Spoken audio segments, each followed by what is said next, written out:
ഒരു വഴിയിലൂടെ നടന്നു പോകുമ്പോൾ മൂസാ നബി അലൈഹിസ്സലാം ഒരാളെ കണ്ടു. അയാളുടെ ശരീരത്തിന്റെ പല അവയവങ്ങൾക്ക് രോഗം വന്നിട്ടുണ്ട്. മൂസാ നബി അലൈഹിസ്സലാം അള്ളാഹിന്റെ അടുത്ത് ചോദിച്ചു, അയാൾ നിനക്ക് നന്നായി ഇബാദത്ത് ചെയ്യുന്ന ആളല്ലേ? അതെ.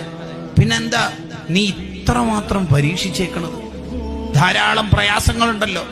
മൂസാ നബി അലൈഹിസ്സലാമിനോട് അള്ളാഹ് പറഞ്ഞെന്താ അറിയോ?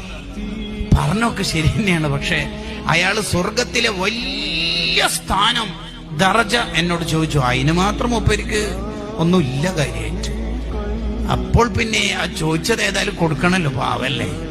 അപ്പൊ പിന്നെ വലിയ സ്ഥാനം കൊടുക്കാൻ ഞാൻ മരണത്തിന്റെ തൊട്ടുമുമ്പുള്ള കുറച്ച് ദിവസം ഒരു അസുഖം കൊടുത്തു. അതൊന്ന് ക്ഷമിച്ചിട്ട് മുമ്പ് അതിലേക്ക് എത്തും. അപ്പൊ പിന്നെ നമുക്ക് ആ സ്ഥാനം കൊടുക്കുന്നതിന് പ്രശ്നം. അങ്ങനെ കടകള് ഒരു ദിവസം പനി ബാധിച്ചാൽ ഒരു കൊല്ലത്തെ ദോഷം പൊറുക്കുന്ന മതം നമ്മളെ മതം. കാലിന് മുള്ളു തറച്ചാൽ ക്യാൻസറും ട്യൂമറും വരണമെന്നൊന്നുമില്ല.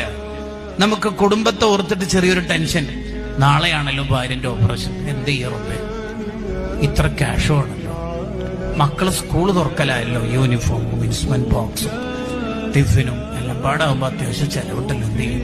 അങ്ങനെ മനസ്സിൽ ടെൻഷനാകുമ്പോ പൊറുക്കുന്ന ദോഷങ്ങളുണ്ട് ഇസ്ലാമിൽ. മൂമിൻ അനങ്ങിയ കൂലി, മൂമിനായി കൊടുത്താൽ മതി, വേറൊന്നും വേണ്ട. മുഅ്മിൻ അനങ്ങിയ